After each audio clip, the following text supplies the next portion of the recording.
Hello, good morning, everybody. May 18th, 2024. It is 1:22 p.m. I'm going to start chapter 5 of my UFO UAP book, and I'm going to state a couple things even before I get started. Now, I can see there's a lot of glare off these glasses, so let me take them off. I might have to put them back on from time to time to read my notes. My handwriting is bad. And I have some biases against and for this chapter. I can't be completely objective. And its tentative title is "What Are They Doing on the Ground?" I'm talking about things like close encounters of the third kind and fourth kind. I'm talking about personal encounters and visible encounters on the ground and implied encounters. So, um, first of all, I look at this a lot less. I'm less interested in this as a scientist and investigator, amateur scientist, amateur investigator, okay? I'm not a professor, I'm not a paid researcher. I'm an enthusiast, but I have science degrees, I have a science background. I got as far as a PhD program and conducted actual real world research in laboratories. So, in the social science of communication science.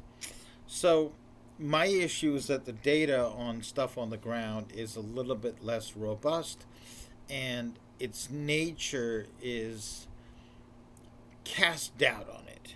All right. So, when an entire aircraft carrier task force reports something, it's because it showed up on all kinds of telemetry, visual, radar, sonar, and has multiple collaborations from multiple people, viewpoints, and instrumentation, to include underwater sonar, to include satellite tracking. When you talk about someone seeing an alien land, when you talk about someone being abducted or having a positive interaction with them, it's usually just a story, just an anecdotal story. No photographs, no film, no recordings, no artifacts. I mean, if a piece of alien landing craft, landing gear broke off and you could show it to a lab and they're like, my God, what is this made of? What is happening? Right? Um, that would be fantastic evidence, okay? When you think about, sorry, we're going to lose volume. When you think about all the different types of isotopes, alloys, and chemical compositions that are produced on this world, they're fairly well known. If something happens and you encounter alloy of steel or titanium that has other elements put into it in a novel way that's just vastly better material science, that's incredible evidence. We don't have that. And so I didn't focus majority of my book and investigations on that for that reason. But people keep asking about it. People have asked me, in response to my videos, what about abductions and things like that.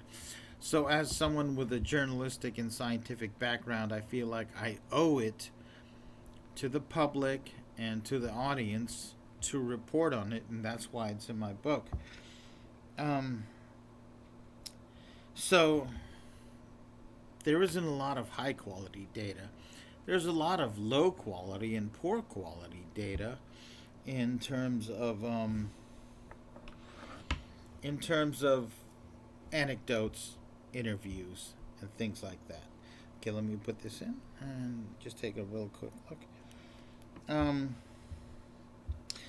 but here's the truth: at least some of these are said to land somewhere. Now, even if we don't take abduction accounts and personal contacts as reliable, you have to remember that it follows to reason that if something is flying around in the air and it's technological, by all accounts it appears to be technological, nothing flies forever, especially in the air.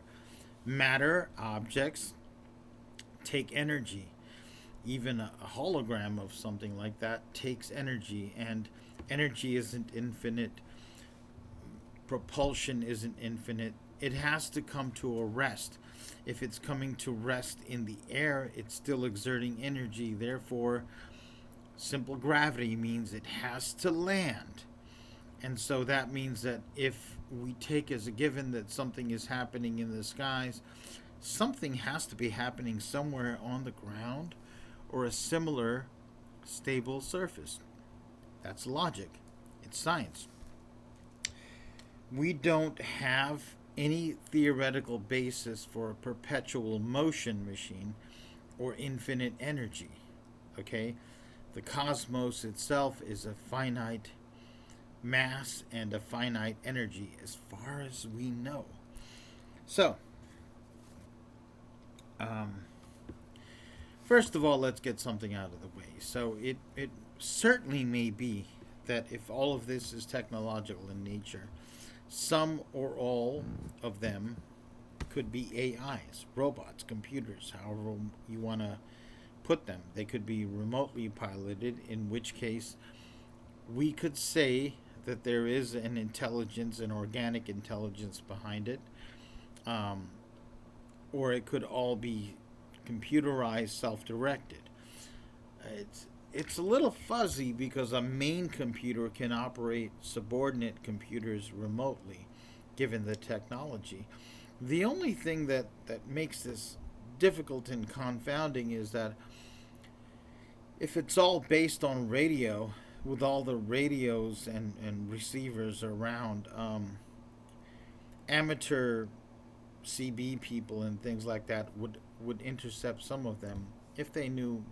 Maybe they do and they don't know what it is, but I mean, it's something that could be intercepted. And so if it was happening so much around nuclear facilities, aircraft carrier task forces and things like that, they may well have a record of that that's classified. I have no access to it, but I can postulate it. Okay. um, One thing I can tell you about AIs, computers in general, electronics in general, it prefers a cold temperature. Colder the better. Okay. Conductivity increases in most materials, in most conductors, when it's cold. Um, Certain things like copper under extreme cold become superconductors. So the electricity or whatever energy and temperature is transmitted faster, more efficiently, with less loss of intensity, because anything passing through a medium gives up some of its energy, right? So, um, if there was a base for these things and it's all operated, it would be ideal for them to be in the outer solar system where there is little heat, all right? As opposed to when you get closer, the sun is closer, you're more likely to get more heat and radiation. When you're on the surface of a planet, um, you are, it's a heat trap, okay? Now, if you have something like the far side of a geostationary object, um, that cold side is better for computing than the hot side, right? So planets like Mercury and Venus and really Earth uh, become less and less ideal the closer you get to the sun for computerized intelligences. Okay, computational speed would increase as you get colder and colder. So let me flip this page and we're going to move on a little bit. I am going to divide this into chapters, and I don't know how many chapters we're going to wind out with because there's a lot to talk about. Planetary bases have several places they can go. I mean, if you're talking about all the interactions, the Navy alone reports 200 interactions, 200 plus anomalous interactions. We're not talking about things like seagulls and misidentification. They're not counting that in this list. They're talking about things that appear to be nothing else and have these unusual characteristics of extreme speed, extreme maneuverability, and the appearance of technological origin. They're having over 200 plus of those in a 2 year period. All right? It stands to reason, if we assume that things don't move forever and don't have infinite energy, there has to be a resting state. Where could it be? For example, it could be under the ocean. That's ocean's big. We haven't explored all of it. It could just be resting somewhere, at base somewhere. Now, this could get more complicated because it could be under the ground, under the ocean, which would make it damn near undetectable. And it could also be under the ground over land, or a combination of those. Underground has multiple advantages, especially if there is a form of organic life involved, because you can build an entire ecosystem there if you have enough energy, and you don't have to go too far for energy, because simple geothermal energy can provide all the energy you need. You could create artificial lighting, circulate air in and out. You could plant things under the artificial lighting. You could have an entire ecosystem of animals, plants, livestock, farms, all these things, if you had enough energy. And the geothermal energy and the volcanic energy of the earth isn't running out anytime soon. Okay, that's something to think about. And if you're using fusion power, deuterium, which is the isotope of hydrogen we like to use now, is more plentiful in seawater. So if you're surrounded by seawater, you got plenty of hydrogen and helium and all kinds of things. You could simply filter it from there, and you have access to subterranean resources, mining and things like that. So it's not a bad idea to hide something at the underneath the bottom of the ocean, where, I mean, if you're underneath and there's existing cavern systems, which no one's ruled that out, you don't have to build strong structures above to resist the pressure of the water. Once you get underground, you don't have that pressure, right? And you can regulate that environment. So that's something. Now, we talked about AI intelligence in the solar system. If you had enough energy and, novel, highly technological drives, you could commute from the outer solar system to our planet and around with ease. It's all a matter of energy. How much energy do you have? Gas engines couldn't do it. Rockets, very difficult. Fusion, now we're talking antimatter. Now we've talked about some of the energy principles involved. So, and then there's things like the dark side of the moon, which we can't see.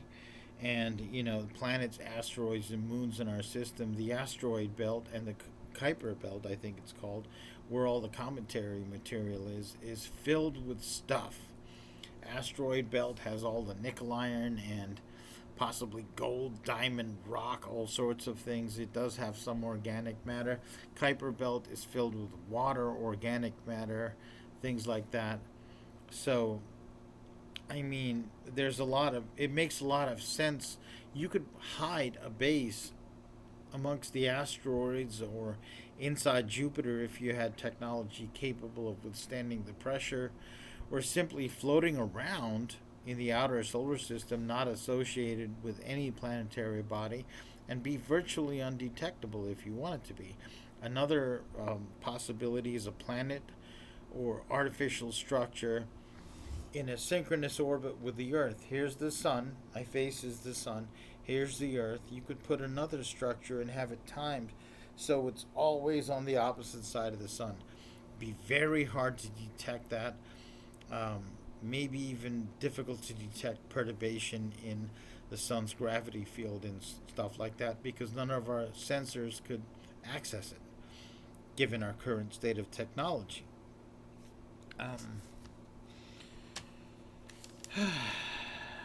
And again, what are the limits of technology? If you had a technology that could survive inside the sun, how would you go about finding it and detecting it, especially if it simply pops out on the other side? So these are some possibilities for where these things could be based off of. And another one occurs to me is, You could have a mobile ocean going base underground. Imagine an aircraft carrier sized object or bigger under the ocean, deep under the ocean, that's just moving. It's an interesting technological concept, and a similar object somewhere in space that doesn't have a fixed location or has some type of orbit or flight path is theoretically possible given a higher level of technology, material science, and energy. Now, that concludes section 1 of chapter 5, and we're going to talk about the possibility of extra solar system bases and continue to drive on.